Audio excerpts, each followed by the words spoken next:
Hi, I'm Kavita Mohan Sundram. Together with Sifu Akbar bin Sabtu, I'm doing this assignment video for our subject Introduction to Communication. This video is all about intercultural communication. What is culture? Culture is encompasses religion, food, what we wear, how we wear it, our language, marriage, music, what we believe, right or wrong, how we sit at the table, how we greet people, how we behaved with loved ones, million other things, said Christine de Rosici, an anthropologist. A culture, the word derived from a French term which derived from the Latin color, which means to tend to the earth and grow, cultivation and nature. Culture in Malaysia. Yes, obviously, as we all know, we have three main races in Malaysia: Malay, Chinese, Indian, and others, of course. Today, the Malaysian largest ethnic group, make up more than 50% of the population, although this drops less than 25% in East Malaysia. In Malaysia, the term Malays refers to a person who practices Islam and Malay tradition, speaks the Malay language, and whose ancestors are Malay. Their conversion to Islam from Hinduism and Devenda Buddhism began in the 14th century, largely influenced by the decision of the Royal Court of Malacca. The Malays are known for their gentle mannerism and rich art heritages. Second, Chinese. The second largest ethnic group, the Malaysian, are Chinese, from about 25% of the population. Mostly descendants of Chinese immigrated during the 19th century. The Chinese are known for their diligence and keen business sense. These three subgroups who speak a different dialect from the Chinese language are Hokkien, who lives predominantly on the northern highland of Penang, and Cantonese lives in capital city of Kuala Lumpur, and the Mandarin-speaking group who lives in southern state of Johor. In Sarawak, this 25% made up mixed dialect group including Fuchu, Hakka, Hokkien, Teochew, Hainanese, and Pusion Min. While in Sabah, the population of Chinese drops around 10% who predominantly speak Hakka language. Yes, of course. Third is Indian. The smallest of the three main ethnic groups, the Malaysian Indians, form about 10% of the population. Most are descendants of Tamil-speaking South Indian immigrants who came to the country during the British colonial rule. Lured by the prospect of breaking out of the Indian caste system, they came to Malaysia to build a better life. Hindus, they brought with them their colorful cultures such as honor temple, spicy cushion, and exotic saris attires. And of course, you all well known about the Indian cuisines food. Of course, yes, we sum up with spices and everything. And not forgetting our Indigos ethnic groups in Peninsular Malaysia, Sabak. Sabah, the largest Indigos ethnic groups of Sabah populations are Kadazan Duzun, the Bajau, and the Morod. In Sarawak, collectively known as Dayaks, the Iban, Bidaya, and Orang Ulu are the major ethnic groups in the state of Sarawak. Typically, they live in longhouses, traditional community home that can house 20 and 100 families. Challenges faced in intercultural communication. Since each culture has its distinct aspects, intercultural communication can be the cause of conflict and disorder. There are three main issues which are the root of the problem in intercultural communication: language as a barrier, culture diversity, and ethnotourism. In the business world today, we have to communicate with a lot of people with different backgrounds. This background is known as diversity, which consists of multiple characteristics. This kind of communication characteristics in the workforce include race, age, military experience, parental status, marital status, and thinking style. These characteristics and experience can have a profound effect on the way of business people communicate. Another type of communication that is very important in the business world today is intercultural communication.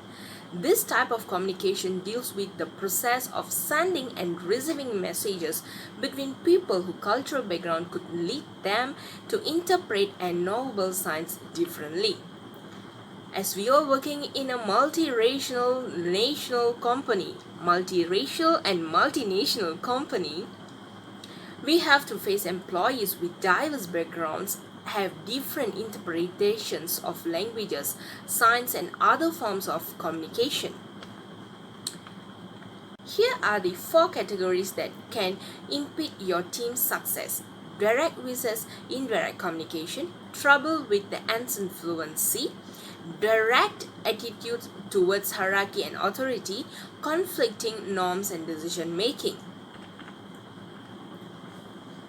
Assalamualaikum dan selamat sejahtera.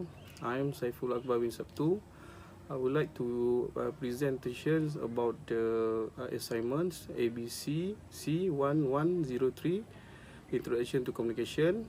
Okay, right now I will present about the analysis of the percentage of population of variation race in Malaysia.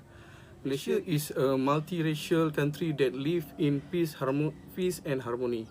The main race is Malaysia are Malay, Chinese and Indians.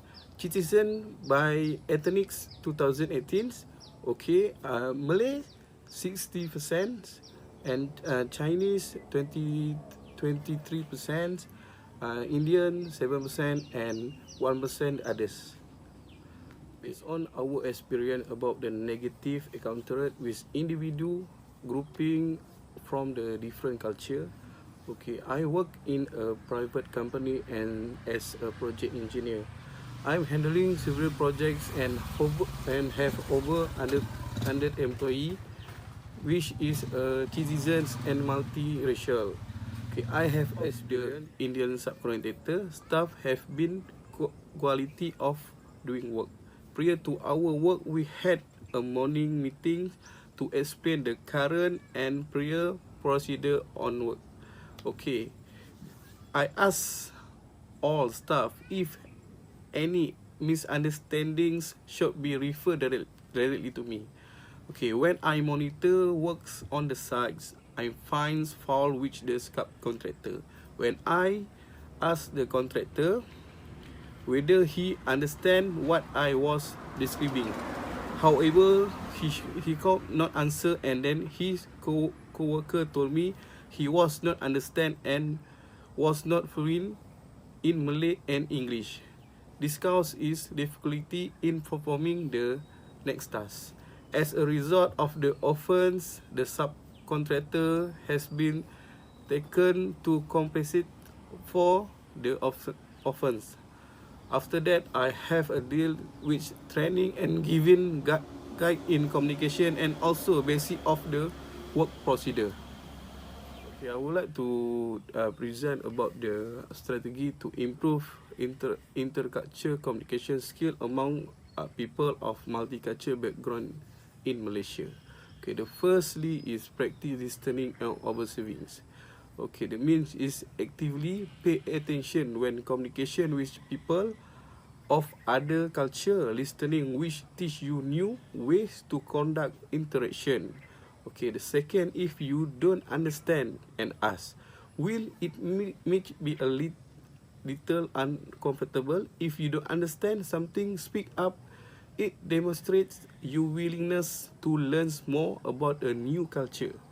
Okay, number 3 is start communicating.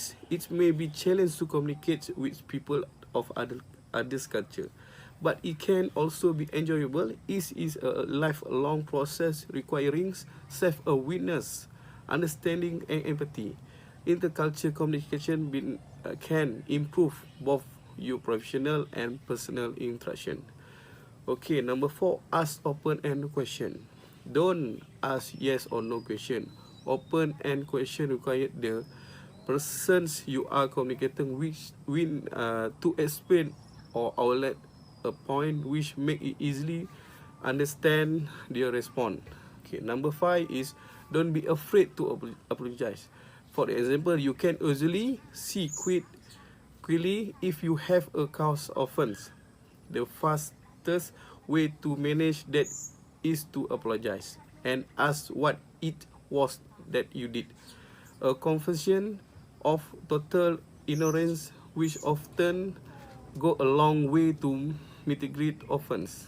Ignoring it will just offense further. Okay, manufacturing which people of others culture, listening will teach you new way to conduct interaction. Adapt your behavior and don't always accept others to adapt to you.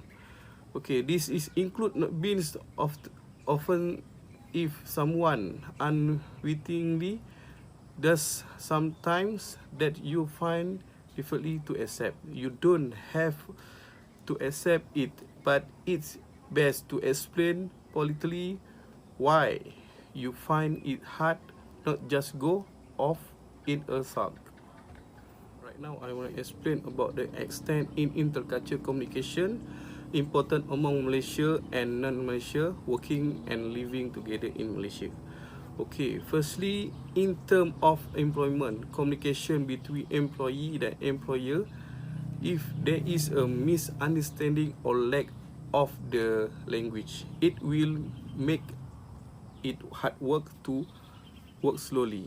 Besides that, the process or the progress in the company will be slow if the language or the misunderstandings on the language is not good. Okay, number 2, besides that, it will include self-awareness and can avoid the misbehaving social phenomena. For example, we should apply and understand one's way of living in Malaysia and the rules that has been set. To what extent is intercultural communication important among Malaysian and non-Malaysians working and living together in Malaysia?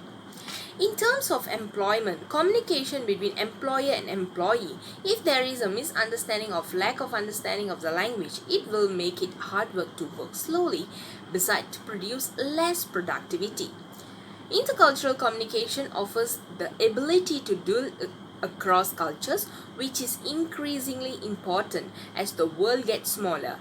Getting smaller doesn't mean the world is becoming identical. It means having more and more contact with people who are culturally different. Of course, in Malaysia, we have multiracial and still we can hold our harmonies as a Malaysian. As a Malaysian, I'm so proud. Thank you so much.